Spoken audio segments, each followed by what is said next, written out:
Hello friends, कैसे हो? उम्मीद करता हूँ अच्छे होगे, ज़बरदस्त होगे, साथ ही साथ अपनी तैयारी में पूरी 100% मेहनत के साथ लगे हुए होगे। तो चलिए दोस्तों, चलते हैं। आज की वीडियो हम बात करेंगे असम राइफल की जो बेसिक जानकारी के बारे में। जी हाँ दोस्तों, मैंने बहुत से वीडियो असम राइफल्स के ऊपर बनाए हुए हैं, SSC-GD के ऊपर बनाए हुए हैं, साथ ही साथ और दूसरी फोर्सेस के बारे में बनाए हुए हैं। लेकिन आज का जो वीडियो होने वाला है वो असम राइफल की बेसिक जानकारी के विषय में होने वाला है।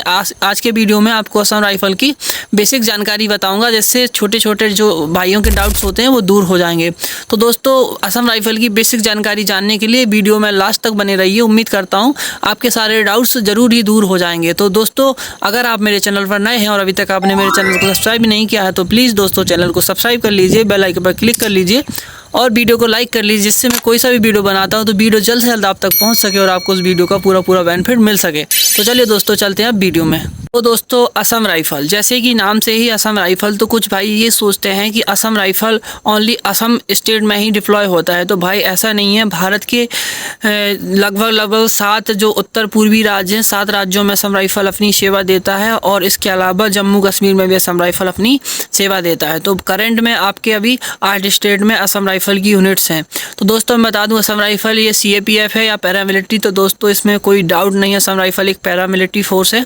Assam rifle central armed police force नहीं है। असम राइफल एक पैरामिलिट्री फोर्स है जो ड्यूल कंट्रोल में काम करता है। पहला तो ये MHA और दूसरा है MOD। तो MOD में क्या करता है? तो दोस्तों इसका जो डिप्लॉयमेंट है, ऑपरेशनल काम है, वो MOD देखता है, मिनिस्ट्री ऑफ डिफेंस के अंतर्गत आता है। और इसका कंट्रोल, इसका ऑपरेशनल कंट्रोल आर्मी के ही पास होता है। आर्मी के ही ऑफिसर्स मैक्सिमम यहाँ आते हैं और इस असम राइफल के और सेक्टर को, यूनिट्स को कमांड करते हैं। तो MOD के अंतर्गत असम राइफल आता है। अगर मैं बात करूँ इसका एडमिनिस्ट्रेशन की, इसका सैलरी वगैरह, ये सब जो भी राशन वासन खाने के लिए आता है, ये सब जो वेलफेयर होता है, जो एडमिनिस्ट्रेशन का काम होता है, वो MHA के अंतर्गत आता है। मिनिस्ट्री ऑफ होम अफेयर्स, जो आपका गृह मंत्रालय, उसके अंतर्गत आता है। तो इसीलिए असम राइफल को कहा जाता है ड्यूल कंट्रोल वाली फौज है, कि MHA भी कंट्रोल करता है इसका एडमिनिस्ट्रेशन वाला काम और MOD इसका ऑपरेशनल काम देखता है। तो दोस्तों मैं बता दूं, असम राइफल में ओनली अभी करंट में 46 यूनिट्स हैं, जो लगभग जिसमें आपकी 4 यूनिट्स JNK में है, बाकी आपकी सारी यूनिट्स तो आपकी नॉर्थ ईस्ट में अभी करंट में डिप्लॉय हैं। और लगभग अगर असम राइफल की टोटल फौज के बारे में बात किया जाए, टोटल सोल्जर्स कितने हैं बाकी सब यूनिट में मिला के, तो लगभग 65,000 करंट में भी असम राइफल की फोर्स है, कंप्लीट पूरे सोल्जर्स इंक्लूड करके।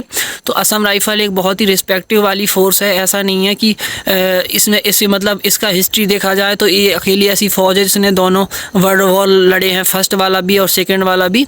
तो और इसके साथ बहुत सारे मेडल्स भी हैं, बहुत महावीर चक्र भी है, कीर्ति चक्र भी हैं। एक मैं कंप्लीट असम राइफल की हिस्ट्री में एक वीडियो बना दूंगा, तो अभी फ़िलहाल मैं इतना डीपली नहीं जाता हूँ। तो मैं बता दूँ कि असम राइफल एक पैरामिलिट्री फोर्स है। अब मैं इसकी बात करूँगी इसमें असम राइफल में भर्ती कैसे हो सकती है। तो दोस्तों, असम राइफल में बता दूं सबसे पहले कि असम राइफल का एक जो वैकेंसी निकलता है राइफलमैन का, वो एक आपका SSC कंडक्ट कराती है। SSC-GD के थ्रू आप इसमें भर्ती हो सकते हैं, जिसमें आप रिटन टेस्ट, फिजिकल और मेडिकल टेस्ट क्वालिफाई करके आप सीधे आप ट्रेनिंग में असम राइफल का ट्रेनिंग प्राप्त करके सीधे आप इसमें ज्वाइन हो सकते हैं। इसके बाद मैं बता दूं असम राइफल में और भी क्या तरीके हैं ज्वाइन होने के। तो दोस्तों, असम राइफल खुद एक रैली कंडक्ट कराती है, जिससे आप सीधे GD में या आप ट्रेडमैन में भर्ती कर सकते हैं, भर्ती होकर आ सकते हैं। और साथ ही साथ इसमें क्लर्क की वैकेंसी भी निकलती है, इसका रेडियो ऑपरेटर की भी भर्ती कंडक्ट कराती है। तो इस रैली भर्ती होती है और डायरेक्ट आप इसमें राइफलमैन की भी भर्ती निकलती है। तो जब भी इसके फॉर्म निकलते हैं तो आप इसमें सीधी भी भर्ती हो सकती है, अगर आप SSC-GD से भर्ती नहीं होना चाहते हैं। और असम राइफल एक स्पोर्ट कोटा की भी वैकेंसी निकालती है, जैसे कि हाल ही में भी उसके फॉर्म भी भर रहे हैं। एक वैकेंसी आई हुई है असम राइफल स्पोर्ट कोटा की। तो जो भाई स्पोर्ट में इंटरेस्ट रखते हैं या स्पोर्ट खेलते हैं, तो भाई उनके लिए एक अपॉर्चुनिटी होती है कि वो स्पोर्ट के थ्रू भी असम राइफल में ज्वाइन कर सकते हैं। तो दोस्तों, असम राइफल में बहुत से चांसेस है ज्वाइन होने के। SSC-GD के थ्रू ही अकेले नहीं हुआ जाता है, और भी तरीके हैं असम राइफल में आप ज्वाइन हो सकते हैं। अब मैं इसके बाद बता दूं कि असम राइफल में ज्वाइन होने के बाद असम राइफल के ट्रेनिंग सेंटर कहाँ हैं। तो दोस्तों, सबसे बता दूं कि असम राइफल नॉर्थ ईस्ट में डिप्लॉय है। तो नॉर्थ ईस्ट जो लगभग इसका 80 से 85% एरिया है वो पूरा माउंटेन वाले एरिया है, तो यहाँ उतना जगह नहीं हो पाता है कि नॉर्मली ट्रेनिंग सेंटर बनाए जाएं, क्योंकि पहाड़ों में इतना जगह नहीं होती है क्योंकि ट्रेनिंग सेंटर के लिए काफ़ी बड़ा एरिया चाहिए होता है। तो दोस्तों यहाँ पर असम राइफल के ओनली 3 ही ट्रेनिंग सेंटर है, एक सुखोबी, एक दीफू और एक आपका दीमापुर। इन 3 ही ट्रेनिंग सेंटरों में असम राइफल के जो रिक्रूट्स होते हैं उनकी ट्रेनिंग कंडक्ट कराई जाती है। फिर भी कभी कभी ऐसा देखा जा सकता है कि ज़्यादा बंदे होने की वजह से ज़्यादा बंदों की ट्रेनिंग करानी पड़ती है, जिस कारण से इस 3 ट्रेनिंग सेंटर में वो पॉसिबल नहीं हो पाती है। तो जिस कारण से ये 3 ट्रेनिंग सेंटर फुल भर जाने के बाद आपको ट्रेनिंग के लिए आर्मी के ट्रेनिंग सेंटर में भी भेजा जाता है, क्योंकि मैंने जैसा कि बताया इसका डिप्लॉयमेंट, ये काम कैसे करेगी, कहाँ कब करेगी, ये सब आर्मी ही देखती है। तो इसका जो ट्रेनिंग है वो आर्मी के द्वारा भी कंडक्ट कराया जाता है। और इसके जो मैक्सिमम ऑफिसर्स हैं वो इसे कमांड जो भी करते हैं वो आर्मी के ऑफिसर्स ही होते हैं। मैक्सिमम इसे सीओ होते हैं, डीआईजी वाईजी जो भी होते हैं सब मैक्सिमम आर्मी के ही, बहुत ही कम जो असम राइफल के ऑफिसर्स आपको मिलेंगे। दोस्तों मोटा जानकारी मैंने असम राइफल को आपको बेसिक बता दिया। असम राइफल अच्छा खासा सैलरी भी प्रोवाइड करता है, इसमें सैलरी भी अच्छा खासा है।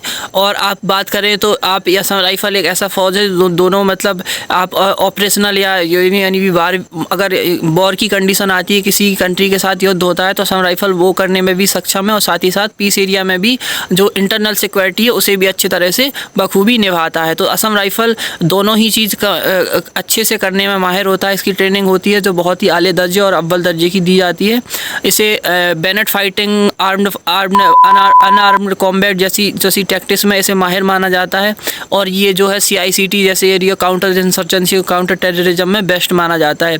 तभी असम राइफल की जो यूनिट्स हैं उसे जम्मू कश्मीर जैसे काउंटर टेररिज्म के लिए वहाँ रखा हुआ है। और साथ ही जो नॉर्थ ईस्ट है जो काउंटर इंसर्जेंसी वाला एरिया है, जंगल वाला एरिया है, तो इंसर्जेंसी के खिलाफ जो काम करने के लिए असम राइफल बेस्ट माना जाता है। और इसी प्रकार से आपको ट्रेनिंग के दौरान जंगल ट्रेनिंग भी दी जाती है। तो असम राइफल का बता दूं कि अच्छी खासी सैलरी भी है, जॉब करने में उतना स्ट्रेस नहीं है और आपका लीव भी अच्छा खासा है और आपको फैसिलिटी भी असम राइफल में काफ़ी अच्छी प्रोवाइड होती है। तो असम राइफल का जो लगभग बेसिक है मैंने आपको बता दिया है कि असम राइफल क्या है, पैरामिलिट्री है, CSF है, इसका ट्रेनिंग सेंटर कहाँ है, कहाँ डिप्लॉय है, यूनिट्स कितनी है, इसमें सोल्जर्स कितने हैं, सैलरी वगैरह कैसी है, कैसे भर्ती हूँ, ये सब जानकारी मैंने आपको इस वीडियो में दे दी है। फिर भी अगर आपको लगता है इस वीडियो में कोई भी आपको डाउट होता है तो प्लीज़ दोस्तों कमेंट में करके ज़रूर बताइएगा। मैं कोशिश करता हूँ कि सभी का कमेंट का रिप्लाई करूँ और मैक्सिमम भाइयों का कर ही देता हूँ। तो मुझे लगता है कि आपका कमेंट में वीडियो बनाने की ज़रूरत है तो मैं उस पर एक वीडियो भी बना दूँगा, नहीं तो फिर आपका रिप्लाई करके आपके डाउट्स दूर कर ही दूँगा।